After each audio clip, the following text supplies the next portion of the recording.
Download aplikasi Tarbiyah Sunnah di handphone Anda. Tersedia di Google Play dan App Store. Bismillahirrahmanirrahim. Assalamualaikum warahmatullahi wabarakatuh. Innal hamdalillah nahmaduhu wa nasta'inuhu wa nastaghfiruh wa na'udzu billahi min syururi anfusina was sayyiati a'malina. من يهده الله فلا مضل له ومن يضلل فلا هادي له وأشهد أن لا إله إلا الله وحده لا شريك له وأشهد أن محمدا عبده ورسوله يا أيها الذين آمنوا اتقوا الله حق تقاته ولا تموتن إلا وأنتم مسلمون وبعد. Ikhwati fillah azanillahu wa iyyakum. Baik hadirin jamaah Masjid Al-Jihad fi Sabilillah di pakai Fisabilillah enggak? Al-Jihad di Cikarang, Bekasi, Jawa Barat.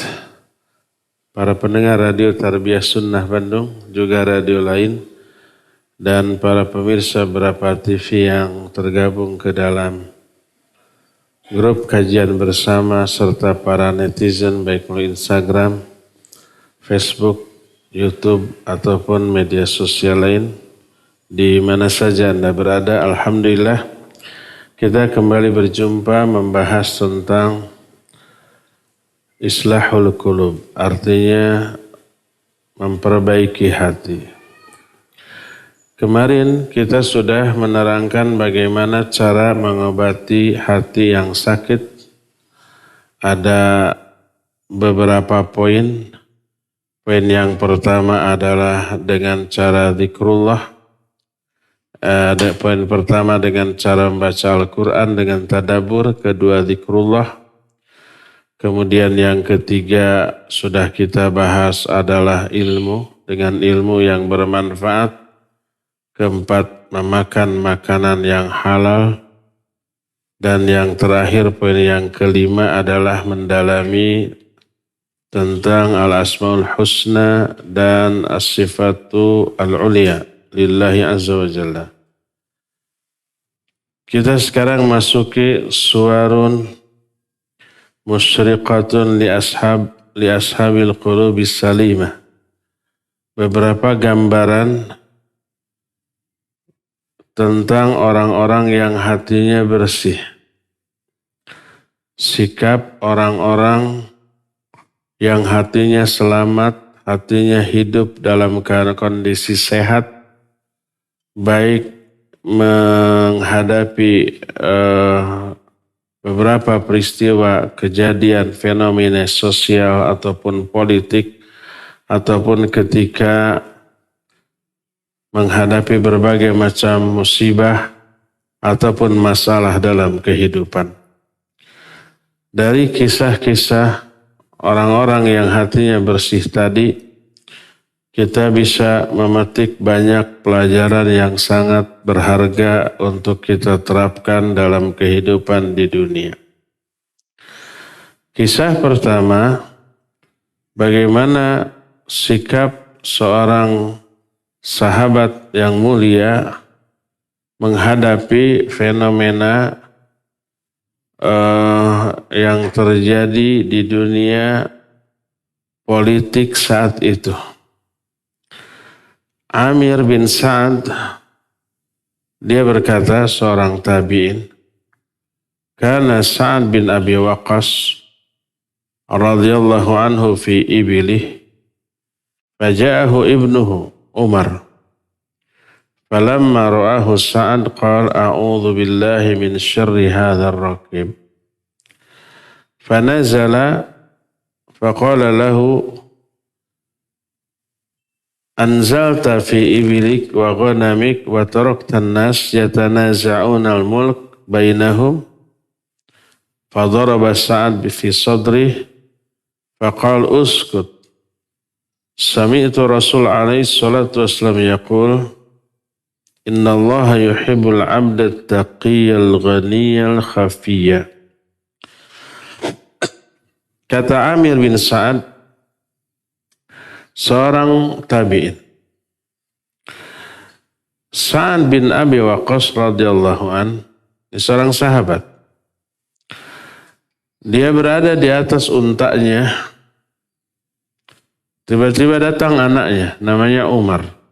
Bukan Umar bin Khattab, tapi Umar anaknya Sa'ad. Ketika melihat Sa'ad, dia berkata, aku berlindung kepada Allah dari keburukan penunggang unta ini. Yang menunggang unta apa? Siapa? Sa'ad bin Abi Waqqas.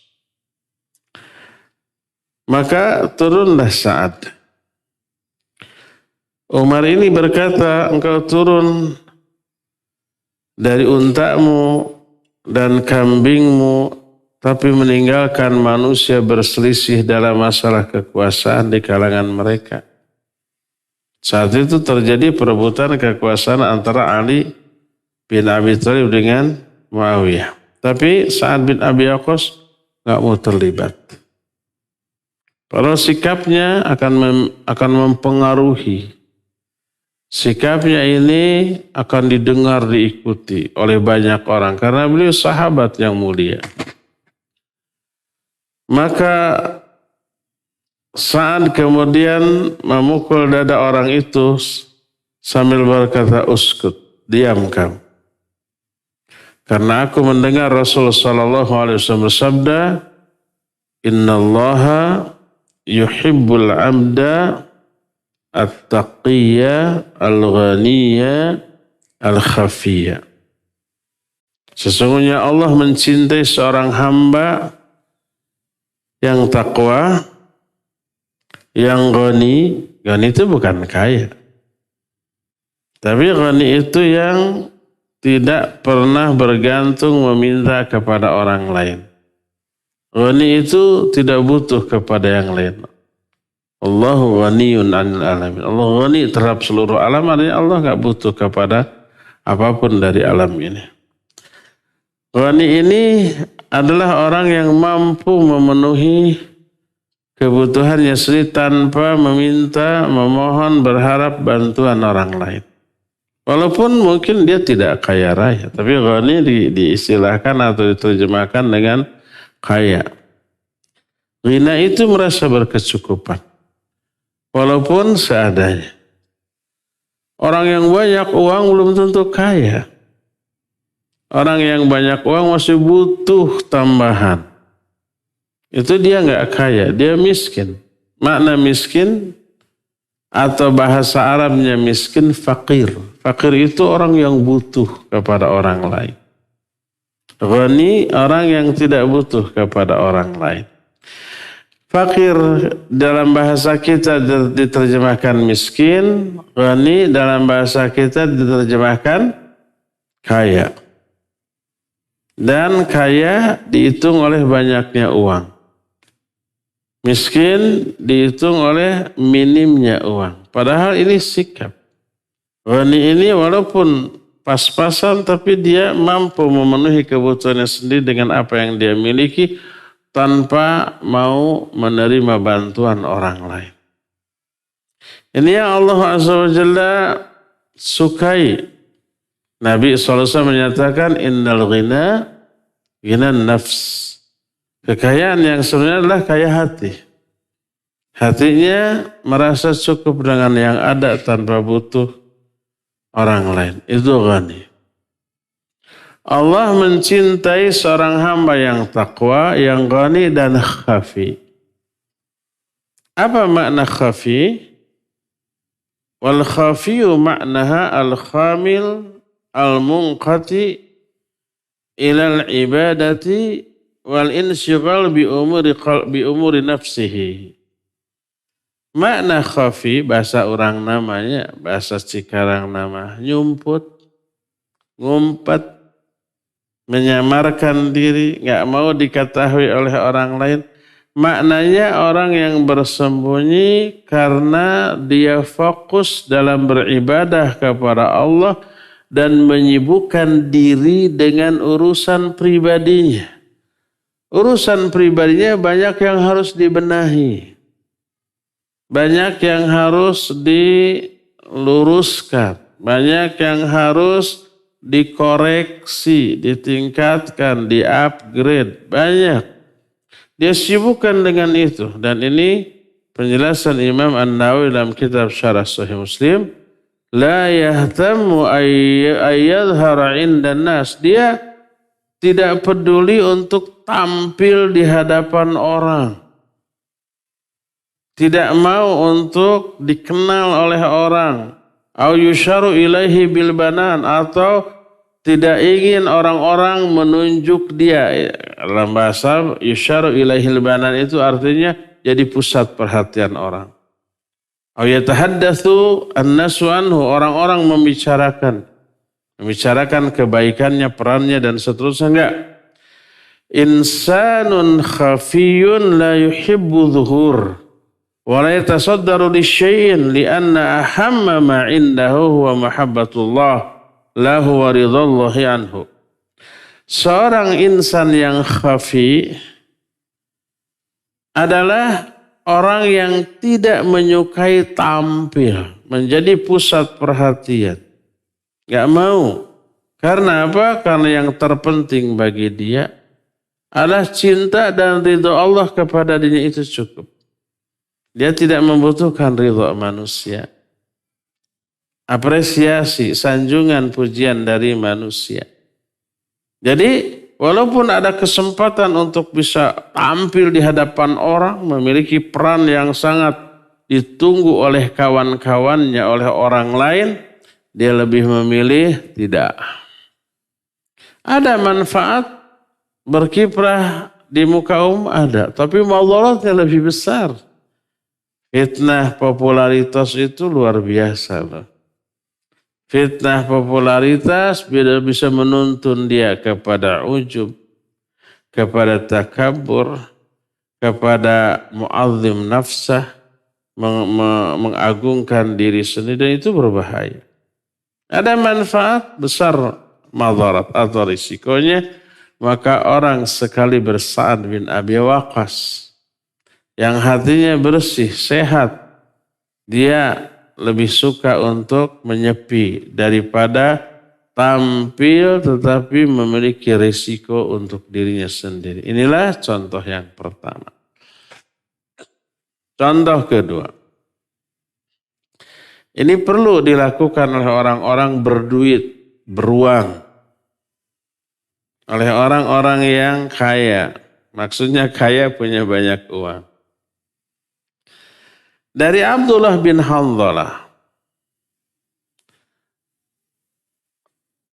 Handhalah seorang sahabat. Abdullahnya anaknya. Handhalah ini yang pernah datang berjumpa dengan Abu Bakar lalu dibaca, "Kaifa asbahta ya Handhalah?" Bagaimana kondisimu pagi ini hai Handhalah? Handhalah menjawab, "Nafaqal Handhalah." Handhalah sedang munafik nih sekarang.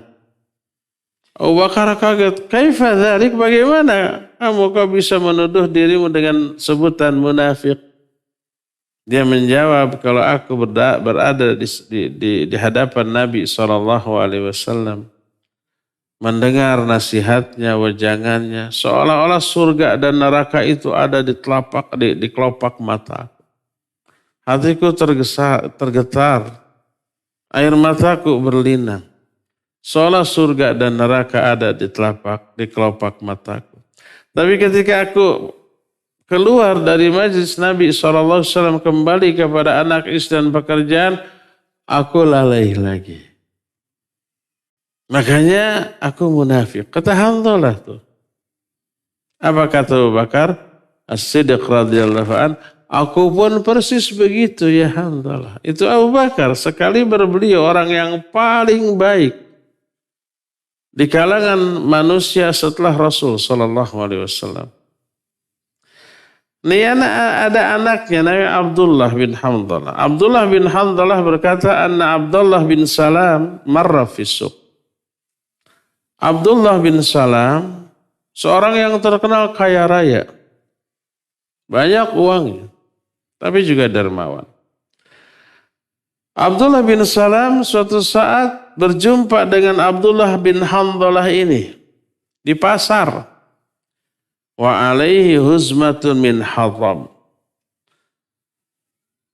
Yang mengagetkan adalah Abdullah bin Salam di pasar itu sedang menanggung atau memikul seikat kayu bakar.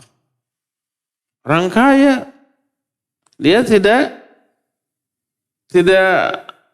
menyuruh pembantunya atau orang lain yang bisa dibayar untuk membawakan kayu bakar, tidak.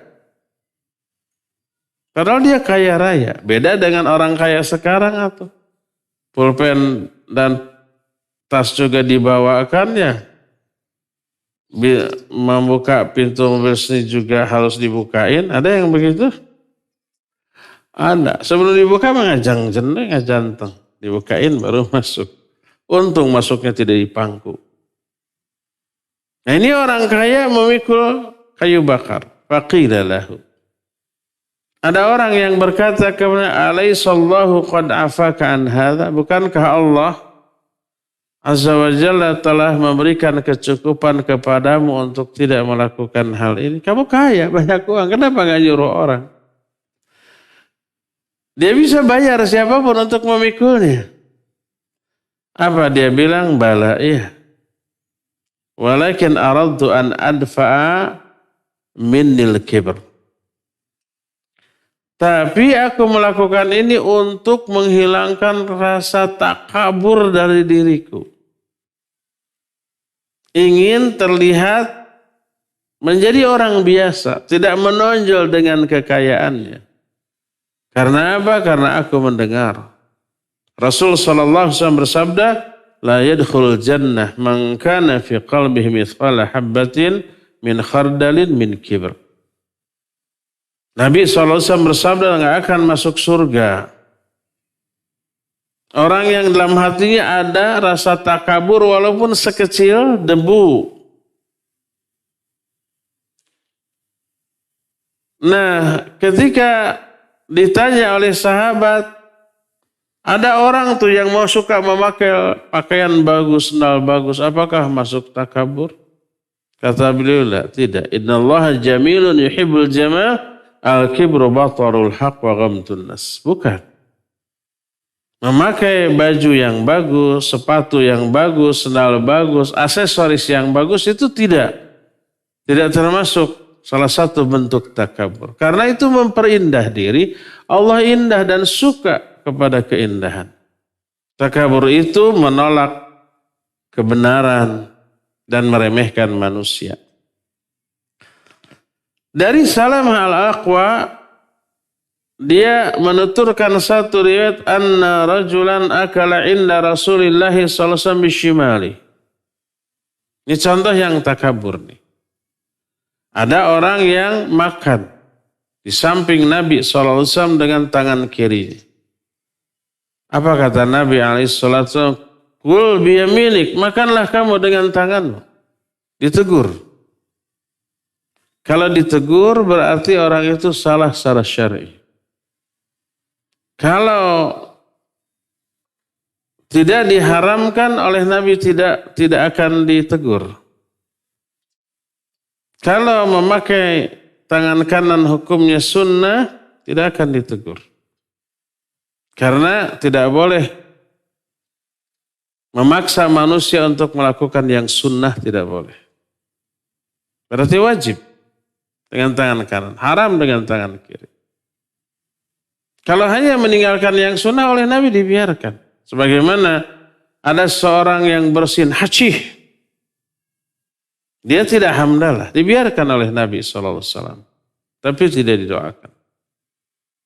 Ada orang lagi bersin hasih, lalu dia hamdalah, alhamdulillah. Oleh Nabi didoakan, yarhamukallah. Orang yang bersin pertama dia protes, ya Rasulullah, aku bersin kau tidak doakan, dia bersin kau doakan. Apa kata Nabi SAW? Engkau tidak hamdalah sedangkan dia hamdalah. Ini menunjukkan kalau yang bersin tidak hamdalah, tidak disyariatkan untuk mendoakan yarhamukallah. Dan tidak disyariatkan untuk menegur dia, mana hamdalahnya? Saya sudah siap yarhamukallah nih. Enggak. Karena mengatakan hamdalah hanya ya sunnah. Enggak perlu diingatkan untuk menunaikan yang sunnah.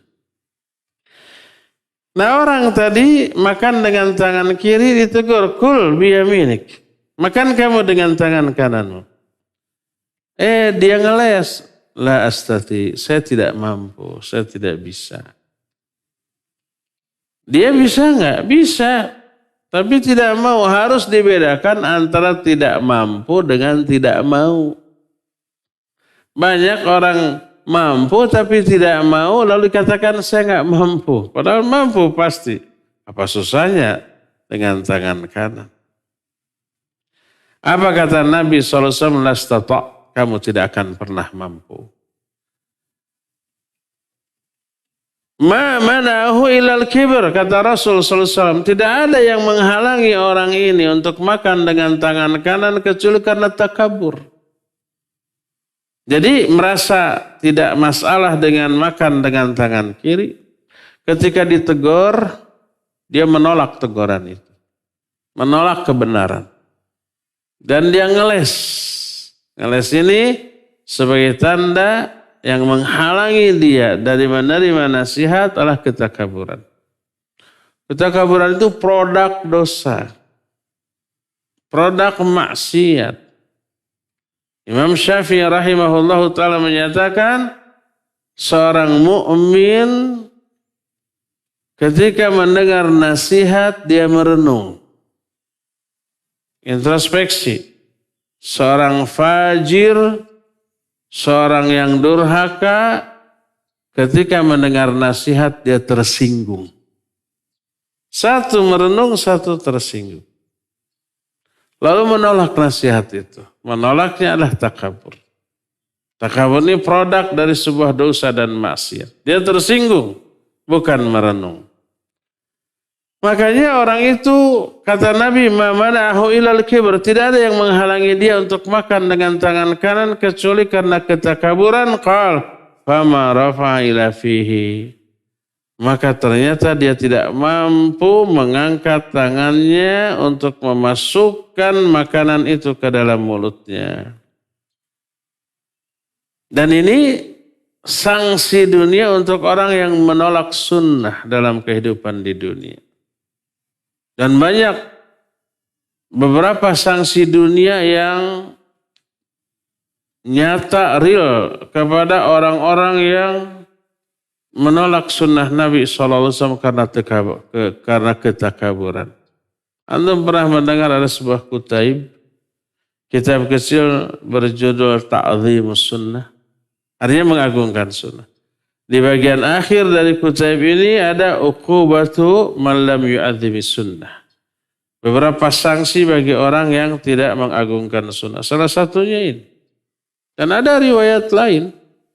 Termasuk salah satunya umpamanya ketika Nabi SAW bersabda, kalau kamu bangun tidur jangan dulu kamu memegang makanan sebelum kamu cuci kedua tanganmu. Karena kamu tidak tahu di mana kamu letakkan tanganmu ketika tidur. Ada orang, saya mah tahu ketika tidur diletakkannya di mana tangan saya ini. Menolak sunnah itu hadis tadi. Apa yang terjadi ketika dia tidur, pas bangun ternyata tangannya sudah masuk ke lubang duburnya sampai sikut. Ini salah satu ukubah. Riwayat seperti itu banyak. Sampai Syekh Masyhur Hasan Salman dalam kitab Al-Qawl Mubin fi Akhtal Musallin, ketika menerangkan kesalahan makmum dalam salat berjamaah, di antaranya mendahului imam. Ada riwayat. Ada seorang ulama mengajar dengan murid yang banyak dalam keadaan wajahnya selalu ditutup. Dengan sorbannya. Murid-muridnya penasaran, ingin tahu. Ini murid gurunya itu kayak apa? Nanti kalau ketemu di jalan nggak tahu kan, nggak nyapa gitu ya. Ada seorang penasaran, dituturkan dah. Setelah beres ngajar dituturkan diikuti ke rumahnya, bertamu dipersilakan. Dia minta izin untuk melihat wajahnya. Kata dia, enggak, kamu akan kaget. Enggak akan kaget. Kenapa? Saya ingin tahu. Kamu jaga rahasia ini? Iya. Dibuka, dia betapa terkejutnya. Kenapa? Ternyata wajahnya menyerupai wajah himar.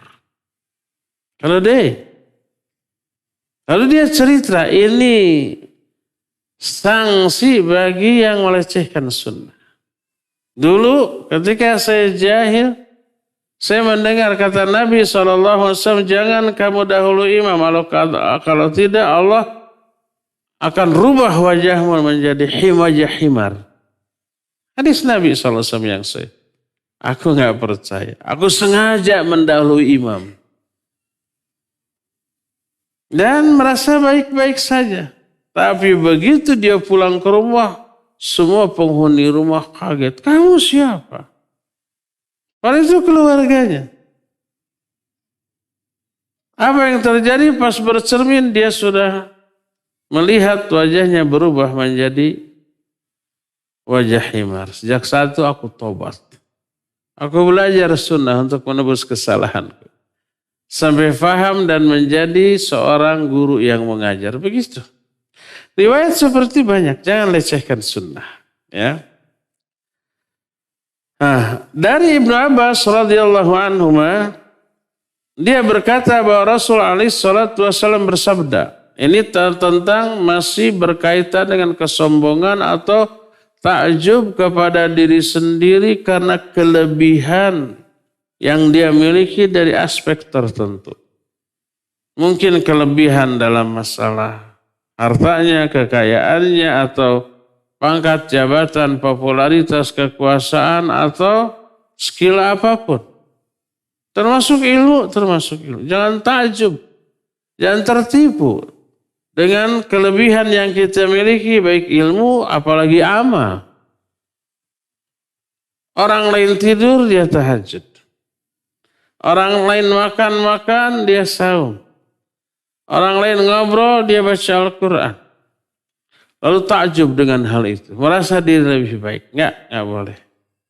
Ingat, para ulama menyatakan kalau kamu mampu tahajud, jangan kamu lecehkan orang yang tertidur pula sampai subuh. Karena boleh jadi orang yang tertidur pula sampai subuh dan menyesal tidak tahajud. Jauh lebih baik daripada kamu bertahajud lalu bangga dengan tahajud. Kalau kamu mampu saum sunnah, jangan kamu lecehkan orang yang tidak saum. Karena boleh jadi orang yang tidak saum tapi menyesal karena tidak saum. Lebih baik daripada kamu saum lalu bangga ujub dengan saum. Ibadah bisa menipu kita. Bukan ibadahnya yang menipu, tapi kita tertipu dengan konsep cara berpikir kita tentang ibadah yang kita lakukan. Seolah-olah kalau kita ibadah yang tidak dilakukan banyak orang, kita lebih mulia daripada orang yang tidak ibadah tadi. Belum tentu. Lihat isi dari jiwa kita dan jiwa mereka. Orang yang tidak ibadah sunnah tapi menyesal karena melewatkan ibadah sunnah jauh lebih baik daripada orang yang melakukan ibadah sunnah lalu bangga dengan hal itu. Nah, ini Ibnu Abbas radhiyallahu anhu menyatakan Rasul alaihi salatu wasallam bersabda, al-muhlikatu thalathun. Hal yang membinasakan manusia ada 3. Pertama, ijabul mar'i binafsihi. Orang yang ujub terhadap dirinya sendiri. Merasa takjub dengan kelebihan yang dimiliki. Apapun kelebihan. Orang kaya jangan merasa lebih daripada orang miskin. Orang berilmu jangan merasa lebih daripada orang yang tak berilmu. Orang berpangkat, berjabatan, berkekuasaan jangan merasa lebih daripada orang yang tidak memiliki itu sama sekali. Karena ujub dengan kelebihannya membinasakan diri sendiri. Akhirnya dia merasa lebih mulia, akhirnya dia merasa layak diagungkan. Kalau orang ketemu dia harus cium tangannya. Gak hanya punggungnya, bolak-balik sampai basah. Bahkan bila perlu lebih hebat lagi, cium kakinya.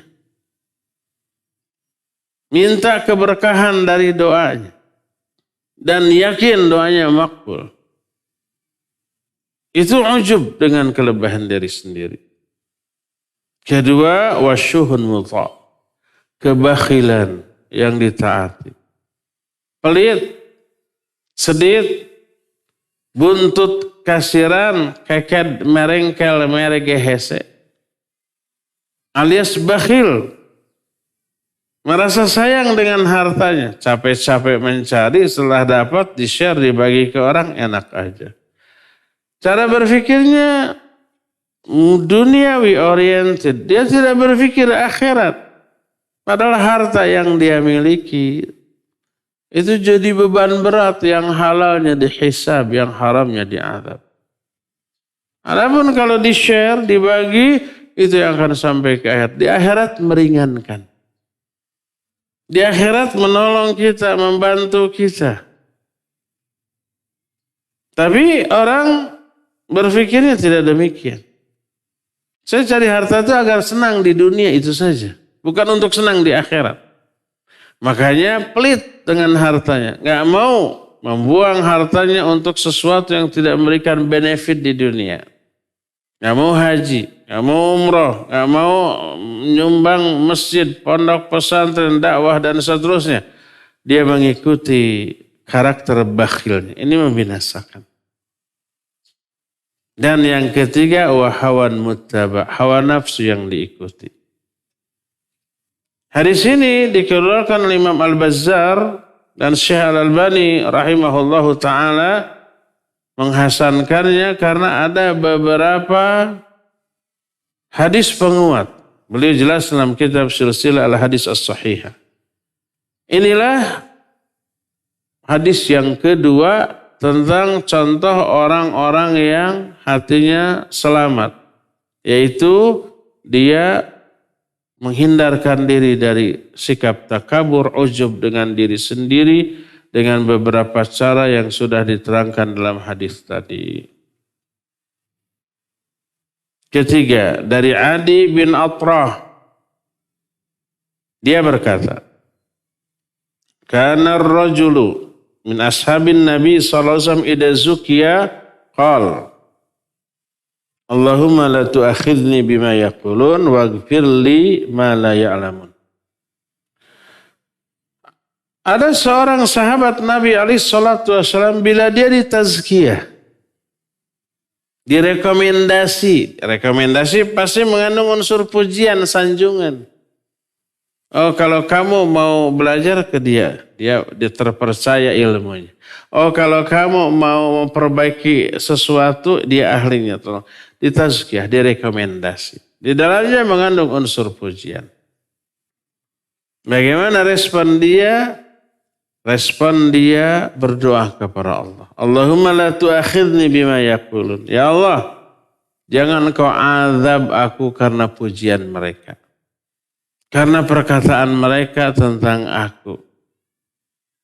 Terus waghfirli ma la ya'lamun, ampuni aku dari dosa, kelemahan, aib yang ada pada diriku yang tidak mereka ketahui. Kenapa mereka memuji? Karena nggak tahu aib kita, kesalahan kita, kekurangan kita. Nggak tahu, disangkanya yang kita miliki hanya kelebihan. Makanya memuji. Nah, ampuni dosa-dosa aku yang tidak mereka ketahui yang menyebabkan mereka memuji aku. Ini respon orang yang hatinya bersih ketika dipuji, disanjung, direkomendasi oleh orang lain. Tidak menunjukkan sikap ujubnya. Saya atau nggak ada orang yang bisa dipercaya selain saya nih. Makanya ayo ke saya. Nggak begitu. Dia langsung kembali kepada Allah Azza wa Jalla dengan mengatakan, ya Allah, jangan engkau azab aku karena pujian mereka. Dan ampuni aku dari dosa atau aib yang tidak mereka ketahui. Ada satu kalimat lagi dari Abu Bakar, waj'alni khairan mimma yadhunnun. Jadikan aku lebih baik daripada dugaan mereka. Mereka menduga kita baik, kita soleh. Jadikan aku lebih baik, lebih soleh dibanding dugaan mereka. 3 kalimat ketika orang dipuji. Bagi antum yang suka atau sering atau kadang suka ada memuji karena skill antum yang di atas rata-rata, hafalkan doa ini nih. Kalau yang tidak pernah dipuji mah nggak perlu. Tapi bisa suatu saat dipujinya. Langsung. Baca 3 kalimat. Allahumma la tu'akhidni bima yaqulun. Ya Allah, jangan kau azab aku karena pujian mereka. Waghfirli ma la ya'lamun. Ampuni aku dari dosa yang tidak mereka ketahui. Waj'alni khairan mimma yadhunnun, dan jadikan aku lebih baik daripada dugaan mereka. Nih, lihat bagaimana sikap Umar bin Khattab. Refleksi dari hatinya ketika dalam kondisi kritis, lagi meregang nyawa, tapi melihat sebuah kemungkaran. Dia tetap beramar ma'ruf nahi mungkar. Sebagaimana diterangkan dalam salah satu riwayat, lamma tu'ina al-khalifatur Rashid Umar bin Khattab radhiyallahu anhu. Ja'a rajulun syabun. Ketika Umar ditusuk. Umar bin Khattab Amirul Mukminin, Khalifah Rashid yang kedua, ditusuk ketika sholat. Sampai berlumuran darah. Sedang sekarat, meregang nyawa. Tahu siapa orang yang menusuk Umar? Namanya? Saya nggak tahu namanya. Kunyahnya Abu Lulu. Abu Lulu, seorang Yahudi yang kemudian menyelinap. Itu yang membunuh Umar bin Khattab. Dan terbunuhnya Umar pesta bagi orang-orang pembenci Islam. Makanya ada orang yang mengagung-agung Abu Lulu. Sampai ada monumennya, diabadikan nama Abu Lulu sebagai pahlawan mereka. Siapa mereka? Si Syiah, ahlakahumullah. Mereka benci kepada 3 Khulafaur Rasyidin, Abu Bakar, Umar, dan Utsman. Umar ini ketika ditusuk dalam keadaan meregang nyawa, dalam keadaan berlumuran darah, ada seorang anak muda datang. Lalu dia berkata memuji-muji Umar. Kata pemuda itu, absyir ya Amirul Mukminin bi busrallahi lak min suhbati Rasul sallallahu alaihi wasallam wa qidamin fil Islam ma qad alimta thumma walita fa'adalta. Kata pemuda itu, berbahagialah engkau wahai Amirul Mukminin dengan kabar gembira dari Allah untukmu. Karena engkau adalah orang yang paling dekat bersahabat dengan Rasul sallallahu alaihi wasallam. Orang yang mula-mula masuk Islam di kalangan manusia. Umar termasuk as-sabiqun al-awwalun. Kemudian engkau diberi kekuasaan dan engkau adil dalam menerapkan kekuasaan itu. Maka pemuda itu memuji Umar dengan beberapa jenis pujian. Berkata Umar, wadidtu anna dzalika kafafun la alayya wa la li. Aku berharap bahwa hal itu cukup untuk menyelamatkan aku dan tidak membebani aku. Falamma adbara idza izarahu yamassul arad. Ketika pemuda ini pergi, ditatap oleh Umar, Umar melihat pakaian laki-laki ini menyapu jalan. Berarti apa? Isbal, ya enggak? Dalam keadaan sekarat, meregang nyawa, Umar menyatakan, ruddu alayyal ghulam. Suruh kembali anak muda itu kepadaku. Anak muda itu dipanggil lagi, lalu menghampiri lagi kepada Umar. Lalu Umar berkata, ibna akhi, irfa thawbak fa innahu anqa li thawbik wa atqa li rabbik. Dalam riwayat lain wa atqa li qalbik. Kata Umar bin Khattab, wahai anak dari saudaraku, angkat itu pakaianmu, jangan sampai isbal. Karena itu lebih bersih untuk pakaianmu dan lebih bertakwa untuk hatimu. Tetap melihat kemungkaran di saat dia meregang nyawa, berada dalam keadaan sangat kritis, dia tetap beramar ma'ruf nahi munkar kepada pemuda yang menjenguknya, yang dia lihat isbal. Lihat bagaimana sikap mulia dari Amirul Mukminin Umar bin Khattab radhiyallahu an, pemilik hati yang selamat. Dia tidak mengabaikan amar ma'ruf nahi munkar dalam kondisi seperti itu. Kenapa? Karena lebih takut kepada ancaman Nabi SAW yang bersabda, man ra'a minkum munkaran falyughayyirhu biyadihi fa illam yastati fa bilisanihi fa illam yastati fa biqalbihi wa dzalika adhaful iman.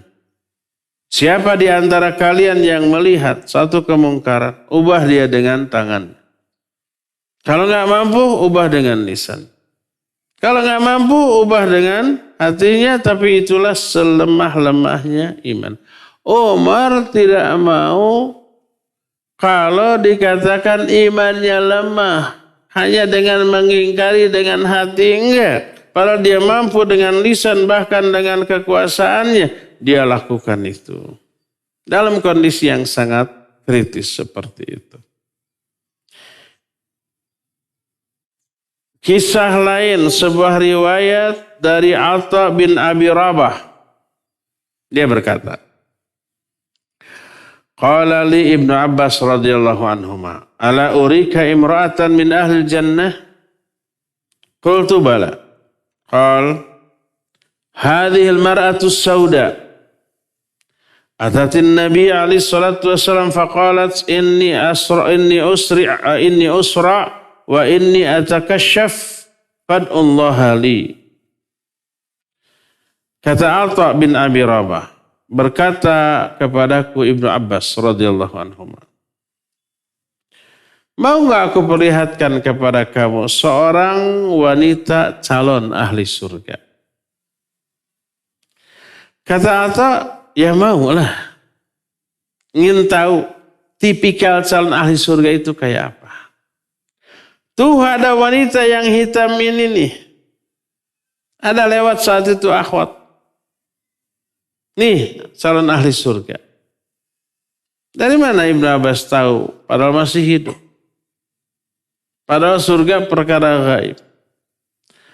Dari persaksian Nabi SAW. Ketika Nabi masih hidup. Saat itu Nabi sudah wafat. Wanita ini dulu datang kepada Nabi SAW lalu berkata, ya Rasulullah ini usra. Wahai Rasulullah, aku terkena penyakit sara. Para ulama menjelaskan sara ada dua kemungkinan.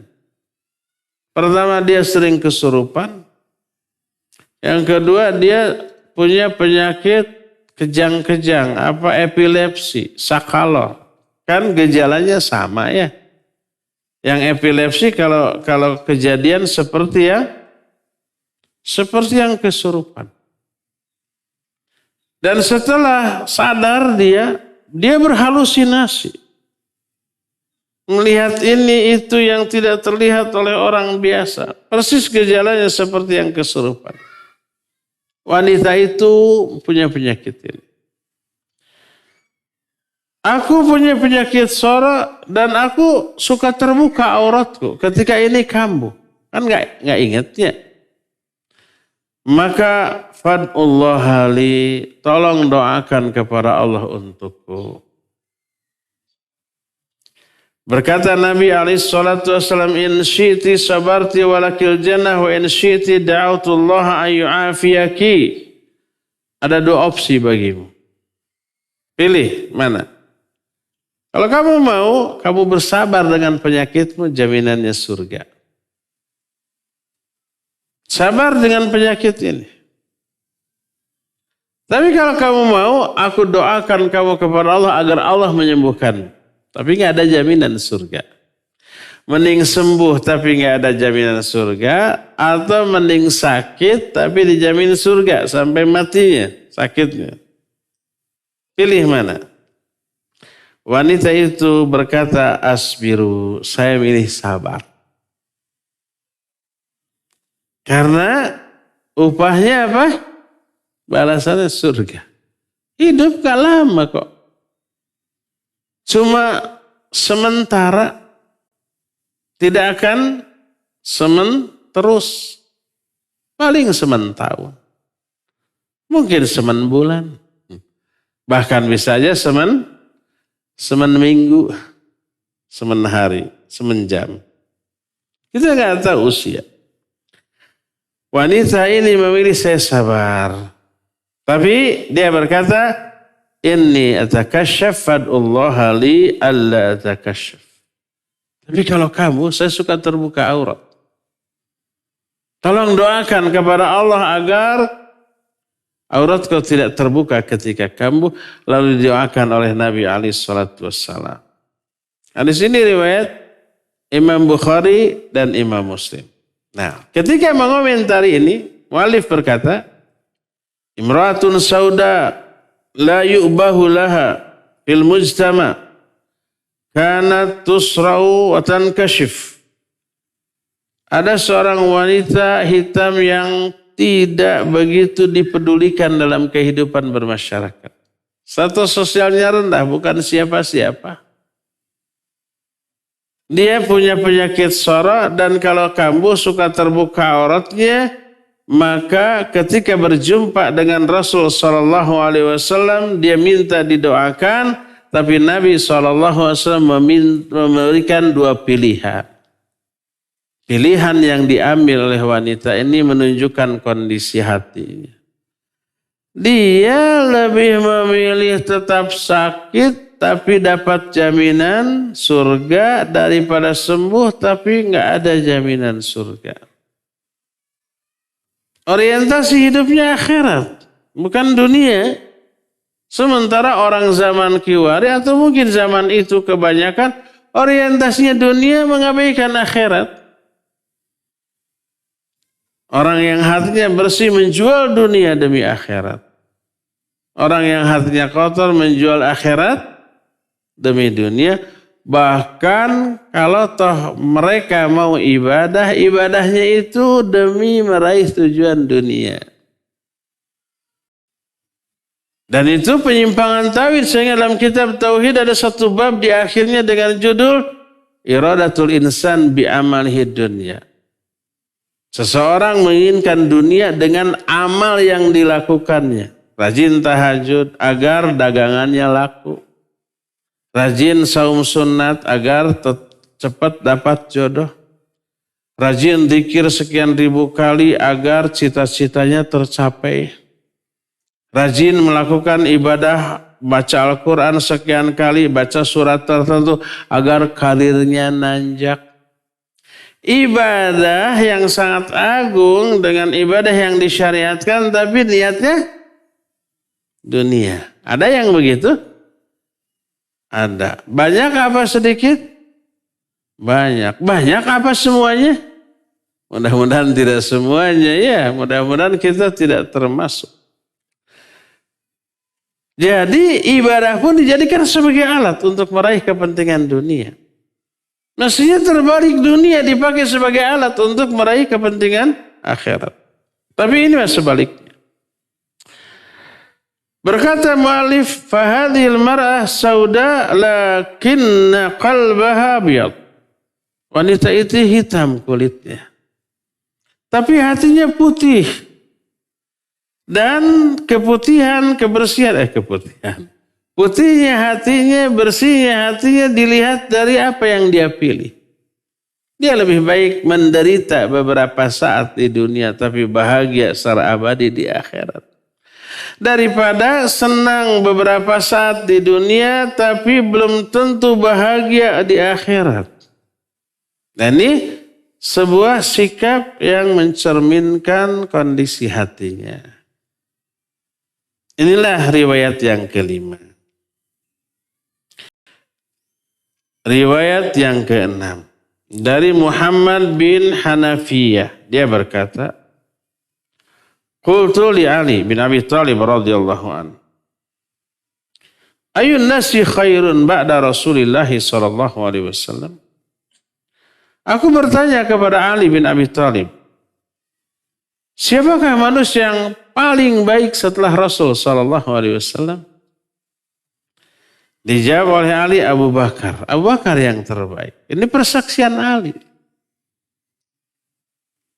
Oleh orang-orang Syiah itu dikatakan Ali matawadhu. Sebenarnya dia yang lebih baik. Jadi tawil.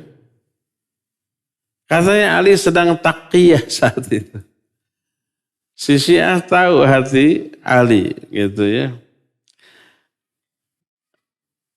Para bukan tahu tapi sok tahu. Sotonya. Kata Ali, Abu Bakar yang terbaik. Qultu, aku bertanya lagi. Tsumma man? Kemudian siapa? Dia menjawab, tsumma Umar. Kemudian Umar yang terbaik. Kata Muhammad bin Al-Hanafiyah, wa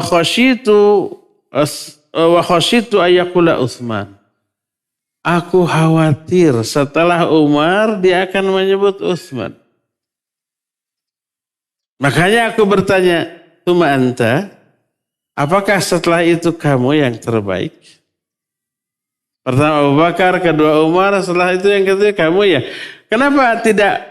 Kemudian siapa? Tidak nanya begitu khawatir, nanti jawab yang ketiga, Utsman. Makanya dia katakan, Sumanta, kemudian engkau, apa kata Ali bin Abi Thalib? Dia menyatakan, ma'ana illa rajulun minal muslimin. Aku mah bukan siapa-siapa itu. Aku mah hanya salah seorang di antara kaum muslimin. Ma'ana, aku bukan siapa-siapa, illa rajulun minal muslimin, kecuali hanya salah satu di kalangan kaum muslimin. Dia merendah, dia tawadhu, tidak mengatakan, ya iyalah siapa lagi ya tuh, kalau bukan aku, enggak begitu. Atau dengan mengatakan, soalnya aku yang pertama, Abu Bakar Umar kedua ketiga, enggak mungkin begitu. Dia hanya menyatakan, ma'ana illa rajulun minal muslimin. Aku ini bukan siapa-siapa. Kecuali hanya salah seorang di antara kaum muslimin. Nah di sini sahih diriwayatkan oleh Imam Bukhari.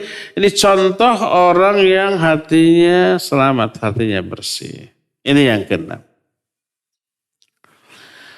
Ketujuh, Umar bin Khattab radhiyallahu an berkata kepada Uwais bin Amir Al-Qarni dari Yaman. Uwais ini seorang tabi'in, sebaik-baik tabi'in, bukan ulama. Tidak ada karya Uwais Al-Qarn. Tidak dikenal sebagai ahli hadis, ahli fiqih. Tidak ada kitab karyanya. Tapi Nabi SAW menyatakan sebaik-baik tabi'in adalah Uwais. Kenapa? Karena dua hal. Tawadhu, tidak mau dikenal, tidak mau beken, tidak mau populer, dan sangat birrul walidain kepada ibunya. Karena dua hal inilah nama Uwais begitu beken.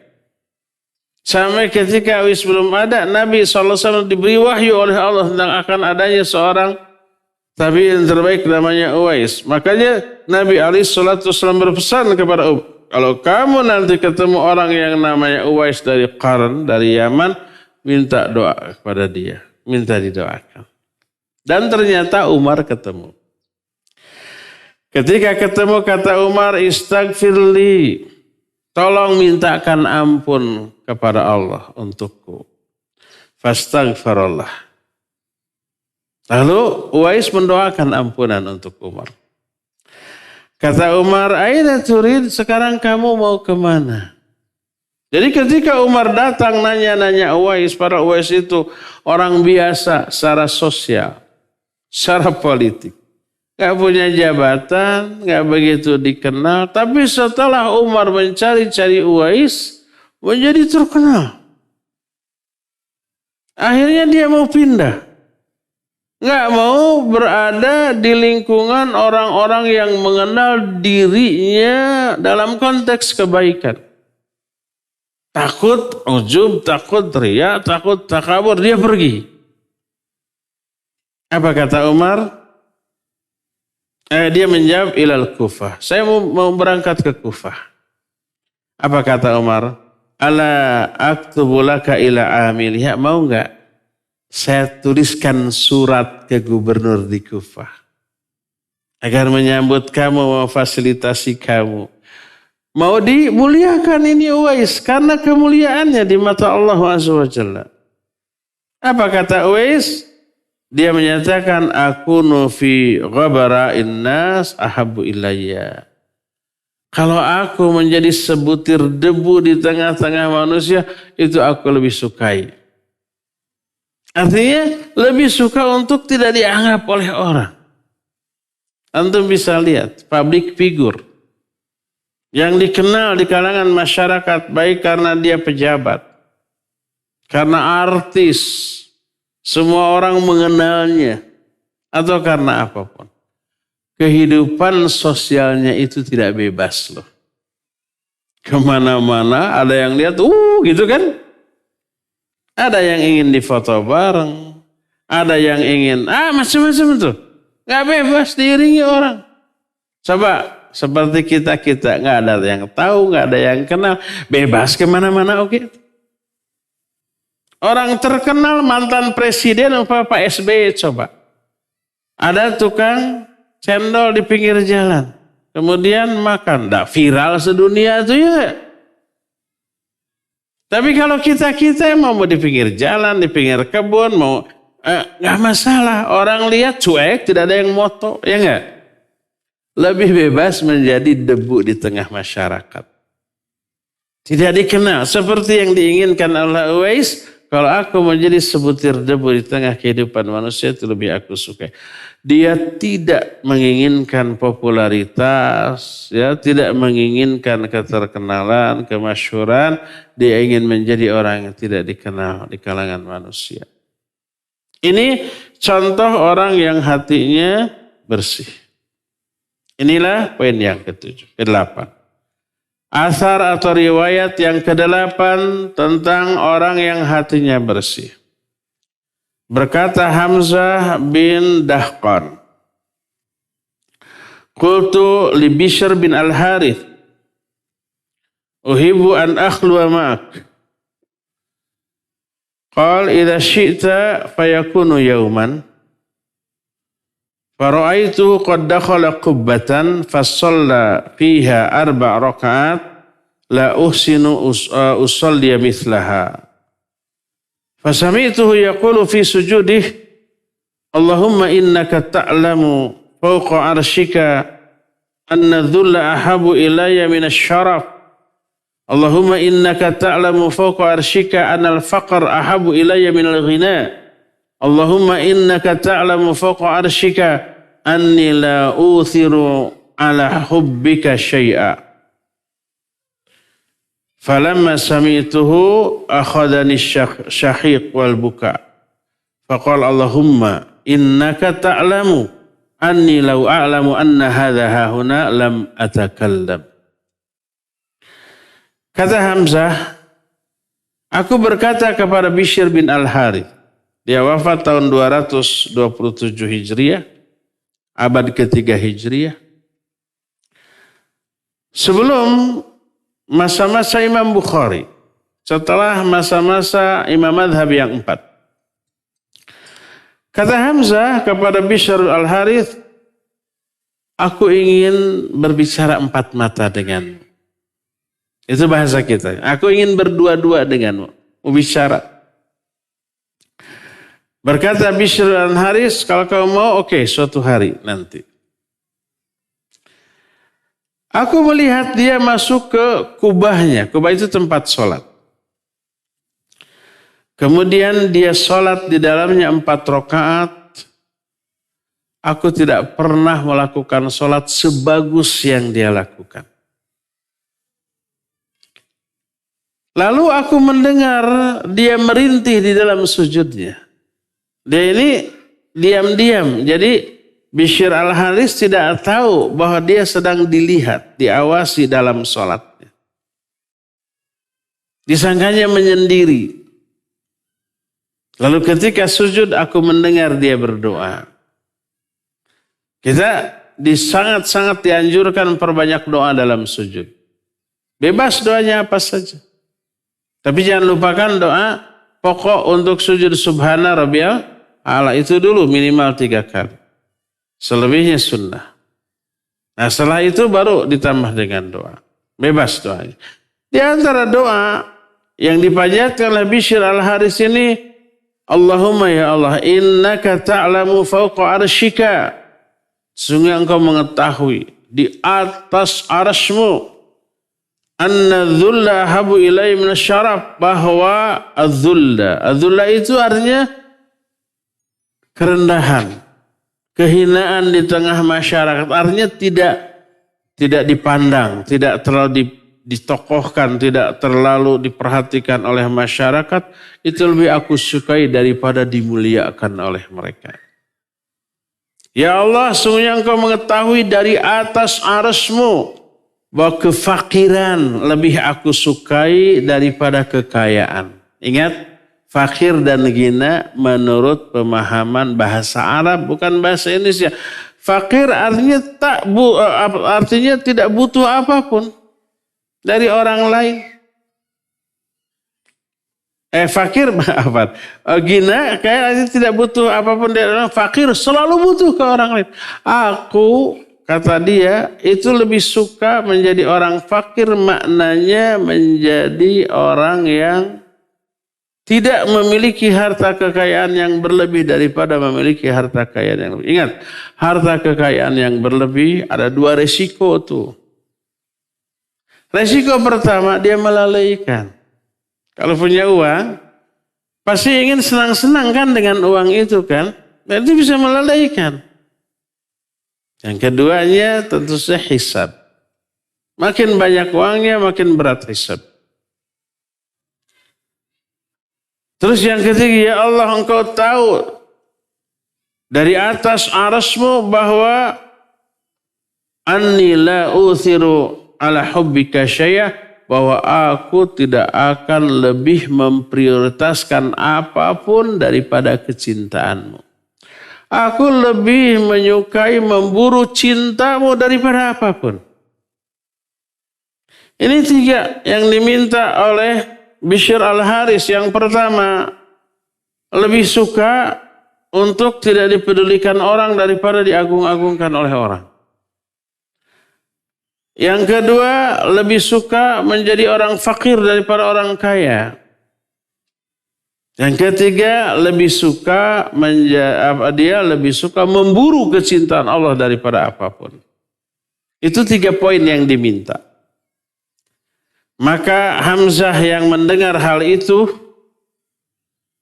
dia kemudian berkata, ketika aku mendengarnya, hatiku tergetar dan air mataku berlinang, menangis.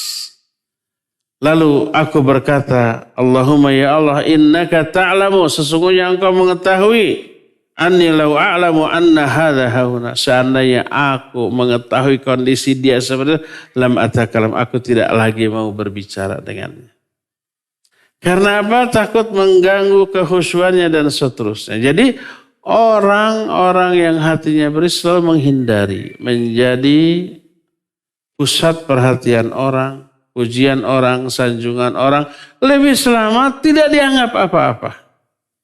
Sehingga lebih fokus dalam beribadah, lebih bebas dalam beraktivitas tanpa ada gangguan dengan perhatian, pujian, sanjungan orang-orang kepada dia. Inilah beberapa kondisi hati orang-orang yang hatinya selamat, ya.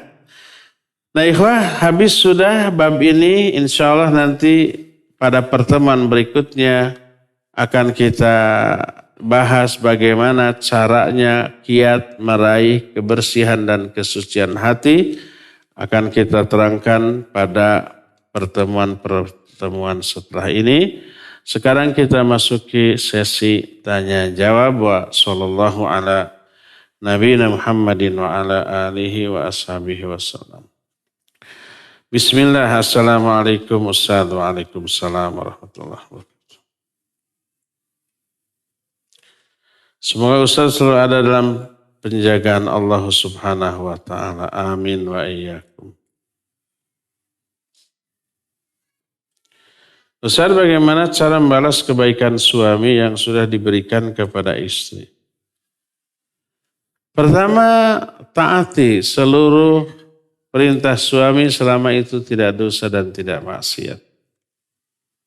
Kedua, senangkan suami dengan cara-cara yang membuat suami senang dan itu relatif, tergantung karakter suami. Dan sebagai istri yang sudah tahunan menikah, pasti tahu bagaimana cara menyenangkan suami, ya. Jadi habiskan fokus perhatian dan waktu serta seluruh yang kita miliki untuk suami. Itu saja, insya Allah suami bakal senang.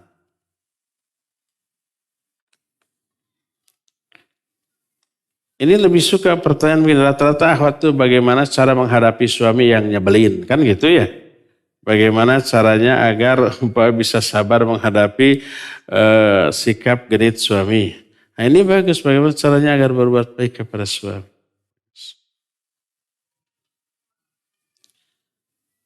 Bagaimana seorang suami, suami lagi nih.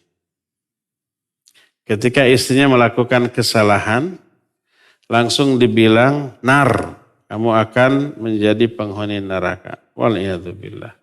Ini vonis. Ini namanya, vonis muayyan. Tertentu, kamu akan menjadi penghuni neraka. Ya boleh. Ayat dan hadis tentang ancaman ke neraka itu terhadap perbuatan yang dilakukan oleh orang, bukan orang. Jadi berupa ancam. Siapa yang melakukan dosa ini terancam neraka. Apakah pelakunya pasti ke neraka? Enggak. Jadi kalau ada ayat atau hadis ya siapa yang melakukan ini akan masuk ke dalam neraka, sekali lagi itu ancaman. Adapun ke surga ke nerakanya orang ini nanti dikalkulasikan dengan amalan-amalan lain. Pasti ada amalan baiknya kan? Mungkin saja tobat atau ada amalan penghapus dosa itu. Jadi nggak boleh vonis muayyan. Vonis muayyan adalah vonis personal tertentu bahwa kamu akan masuk neraka, si anak masuk neraka. Enggak, kecuali kalau Nabi SAW. Karena berdasarkan wahyu dari Allah. Baik Al-Quran atau hadis ada orang yang masih hidup tapi sudah divonis ahli neraka ada. Seperti Abu Lahab. Tabbat yada Abi Lahabi wa tab. Abu Lahab ketika ayat ini turun masih ada atau masih hidup? Masih ada dan masih hidup. Tapi sudah divonis neraka. Itu mah Allah lebih tahu masa yang akan datang. Adapun Nabi SAW tidak tahu. Paling beliau memvonis orang yang sudah berlalu mati masuk neraka seperti Ibnu Lu'ay yang membuat patung. Yang pertama kali bikin patung untuk disembah di Mekah. Aku melihat dia ini terburai ususnya dalam neraka. Iya, itu berdasarkan wahyu. Vonis. Adapun selain Nabi SAW, sesoleh apapun, sehebat apapun ilmunya, nggak boleh memvonis. Kamu dasar calon ahli neraka, nggak boleh.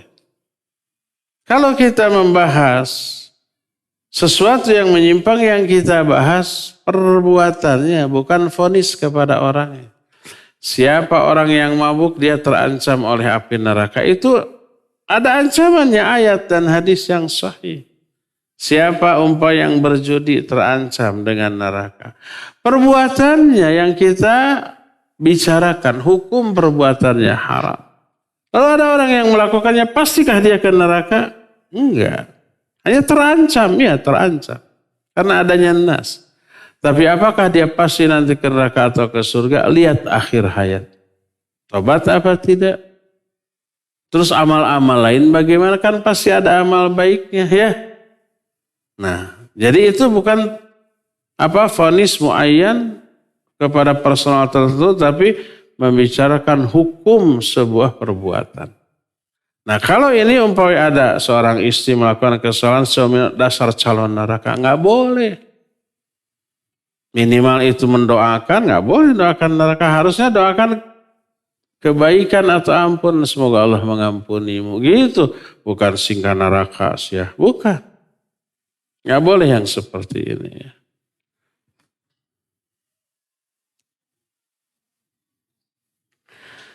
Apakah jika ada yang sholat mendahului imam dan tidak sengaja, apakah sholatnya batal atau tidak sah? Apa harus diulangi lagi? Ya batal. Nggak boleh. Kalau tidak sengaja, masa tidak sengaja? Pasti sengaja. Kecuali lagi sujud gitu ya. Allahu Akbar, padahal HP. Kita bangkit, pada imam masih sujud ya. Kita balik lagi gitu ya. Kan ada HP yang ringtone-nya kayak gitu mungkin saja ya. Atau ada anak kecil ikut sholat. Tapi kan nggak benar ya.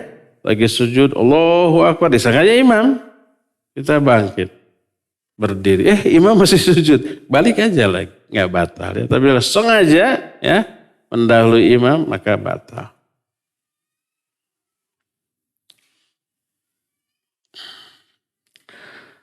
Tatkala kita menunaikan zakat fitrah,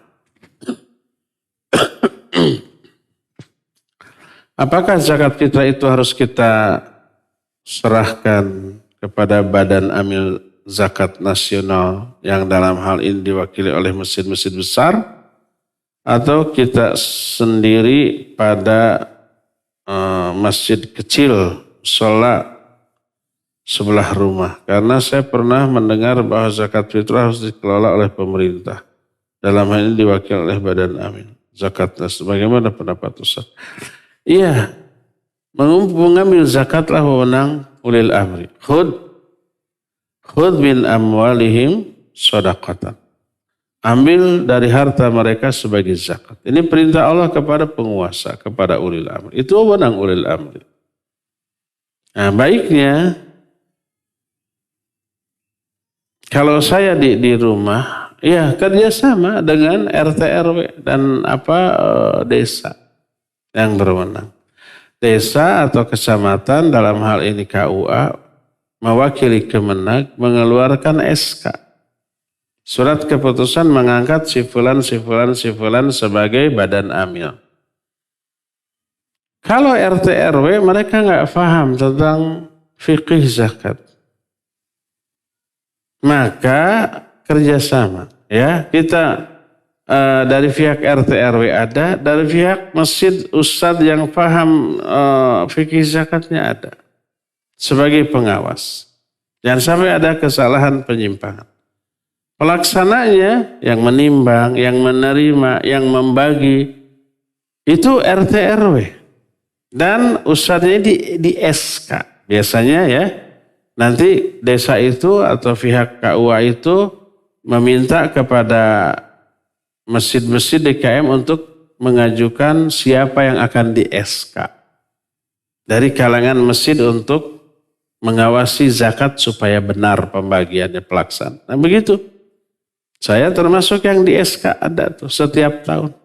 Dan ada beberapa ikhwan yang ikut. Nah selebihnya diambil dari RT RW. Data siapa mustahik diambil dari data RT RW. Kerjasama. Atas nama ulil amri tapi kita ikut terlibat. Itu yang terbaik ya. Itu yang terbaik. Boleh nggak kita salurkan langsung ke orang yang kita yakini fakir miskin? Boleh, secara hukum sah. Cuma nanti akan ada masalah. Apa masalahnya? Kalau semua orang, saya mah tidak percaya ke baz. Karena orang-orangnya nggak paham zakat. Sementara ustadz-ustadz tidak dilibatkan umpah. Akhirnya orang mau menyalurkan sendiri. Apa yang terjadi? Terjadi kecemburuan sosial. Tidak adanya pemerataan. Ada satu fakir miskin yang dapat banyak, ada fakir miskin lain yang nggak dapat apa-apa atau dapat sedikit, ya enggak? Karena kan orang tidak tahu. Saya mah kesini aja, prok semua ke sana. Miskin yang itu tidak. Akhirnya timbul kecemburuan.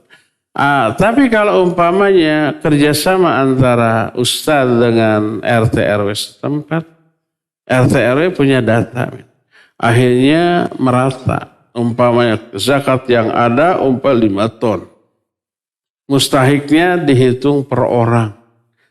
Nanti dibagi 5 ton bagi sekian orang. Nah, lahir 1 orang dapatnya 10 kilo. Jadi kalau ada satu keluarga umpamanya 5 jiwa dapat 50 kilo. Kalau satu keluarga ada 3 jiwa dapat 15 kilo. Gitu, merata.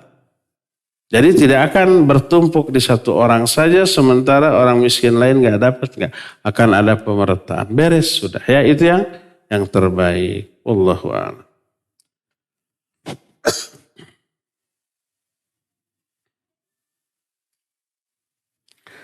Bagaimana jika kita menyekolahkan anak di sekolah negeri karena keterbatasan biaya? Ada orang yang sudah ngaji mengatakan jika sekolah negeri itu maksiat, bagaimana pendapat Ustaz? Memang tidak ideal. Dan tidak ada sekolah yang sempurna. Kosong dari kesalahan, kekeliruan, kekurangan. Pasti ada plus minus. Kita ambil sekolah yang paling minim minusnya, paling maksimal plusnya. Itu saja kalau kita mampu. Dari segala segi termasuk finansial. Oh kalau yang itu mahal. Yang kedua. Masih mahal, ketiga terus saja. Sesuaikan dengan kemampuan kita ya.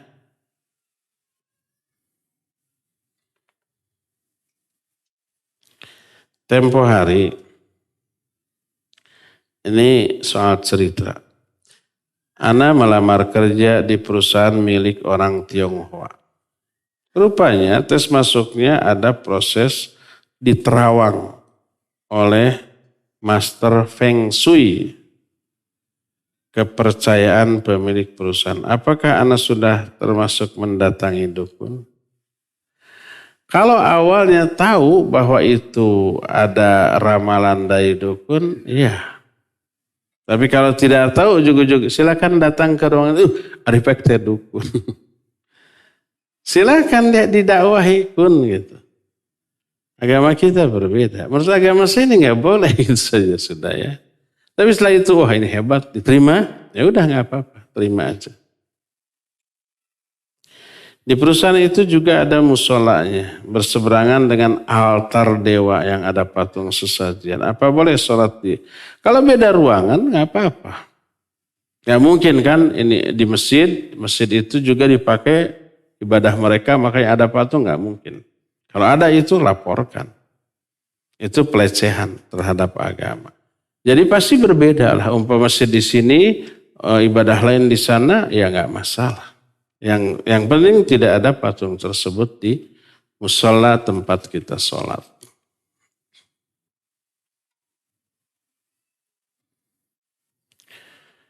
Apakah orang yang hanya puasa Ramadan mendapatkan kesempatan untuk bisa masuk surga melalui pintu royan? Iya. Asal saumnya berkualitas, benar ya. Bukan saum asal-asalan.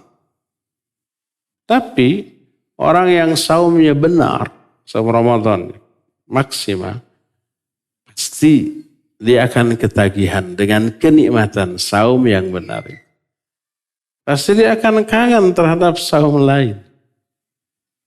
Akhirnya dia terus ke Syawal, terus saum ke Senin Kamis, terus ke saum-saum sunnah yang lain.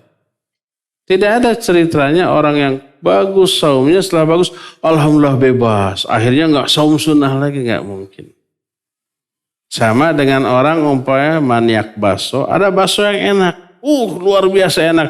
Lalu setelah itu belum nggak pernah kesana. Ada yang begitu? Nggak. Pasti tiap hari kesana, ketagihan dia. Itu dalam urusan dunia, termasuk dalam urusan agama.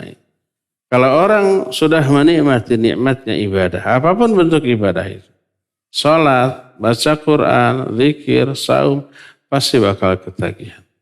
Kalau sudah ketagihan, pasti akan lebih sering.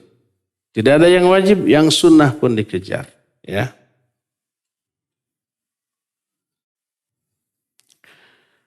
Dalam hadis wanita penghuni surga tadi disebutkan bahwa kulitnya hitam dan sahabat yang meriwayatkan melihat bahwa beliau hitam. Apakah ini juga bisa sebagai penguat bahwa hukum cadar itu sunnah? Ini salah satu dalil yang dipegang oleh ulama yang mensunnahkan cadar. Walaupun ada bantahan dari siapa? Dari ulama-ulama yang mewajibkan cadar. Apakah kalau bercadar warna kulitnya tidak diketahui? Diketahuilah dari matanya. Ya, kadang-kadang mungkin tangannya terlihat tidak pakai kaos tangan mungkin. Coba bagi ikhwan dan akhwat yang pernah haji atau umroh, banyak wanita bercadar di sana. Tahu nggak bahwa ini kulitnya hitam atau putih? Terlihat, ya, tanpa harus ditalak-talak juga sepintas tahu, oh ini warnanya hitam kulitnya, ya ini putih, bisa kelihatan.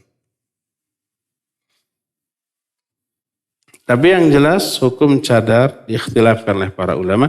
Tapi ikhtilafnya antara wajib dengan sunnah, bukan wajib dengan haram. Jadi menurut pendapat manapun bercadar jauh lebih baik daripada tidak.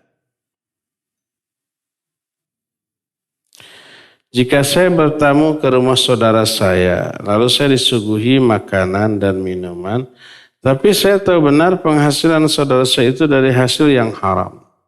Bagaimana adab kita yang sedang bertamu, apakah makanan dan minuman yang disuguhkan kita itu boleh dimakan atau boleh diminum? Pertama, kalau sumber penghasilan orang itu campur aduk antara yang halal dan yang haram. Yang haramnya ada, yang halalnya ada. Makan dan minumlah. Niatkan untuk mengambil yang halal. Karena kan kita tidak tahu yang dipakai membeli makan minum itu uang halal atau uang haram. Kita nggak tahu, campur. Sangat mungkin dari yang halal tapi sangat mungkin dari yang haram. Maka ambil makan minum dengan niat mengambil dari yang halalnya. Kalau campur aduk, ya. Itu yang pertama. Kalau umpamanya murni tidak ada penghasilan yang halal, semuanya haram. Karena dia itu kerja di bank, terus di masyarakat jadi rentenir. Nggak ada usaha lain, semuanya haram. Maka lebih utama bagi kita untuk menjaga diri. Kalau dia nanya kenapa? Ya, punten enggak, saya mah melihat pekerjaan Anda tidak halal gitu. Mungkin saja jadi dakwah. Tersinggung, sabodo. Asal cara menyampaikannya baik, benar. Ya.